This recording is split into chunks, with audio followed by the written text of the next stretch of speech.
berubah. For now tak possible langsung untuk Lufa Air berubah. Sebab Lufa Air ni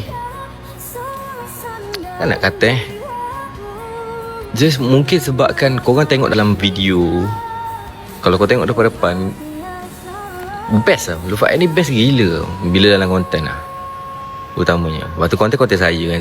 Jadi saya nak Lufa Air ni, bila Lufa Air duduk dengan orang ni, bukan nak kata tak perform. Contoh dia duduk dengan Syami, dia perform juga.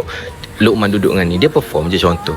Tapi bila Lufa Air, dia perform tu lain macam. Memang dia nama dia tak naik sangat pun, dia tak naik lah macam talent-talent yang ada nama lagi, yang ada crowd lagi. Tapi dia menghiburkan tau. Best lah. Sebab Luqman bestia best.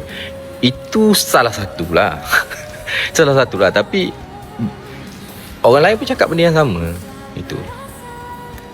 Tapi saya tak select pasal bestie ke apa semua ni. Tengok rapat dengan saya dulu pun, contoh macam Safuan ke rapat dengan saya dulu, mana saya nak bagi award apa-apa pun. Sebab kalau kau tak bagus, kau tak bagus. Luqman saya memang rapat dengan Luqman daripada dulu lagi, mana dapat award apa-apa pun. Tahun ni je dapat award Mid Year Superstar. Kalau kau perform, aku tu kawan-kawan lah, rapat-rapat lah gitu. Kalau kau bagus, aku bagi. It's not anak emas apa semua. Engkau, kalau kau perform, kau bagus dekat tempat kerja kau bagus, tapi bos tak nak naikkan gaji kau, bos tak nak bagi kau award, reward ke apa semua, kau rasa terasa tak? Mesti kau terasa macam, aku dah habis baik dah untuk benda ni, aku lagi baik pada orang lain, kenapa bos tak nampak aku? Contoh gitu lah. So gitu je sebenarnya. Bukan anak emas.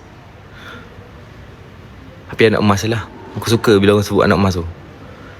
Nampak kaya sikit, emas kan.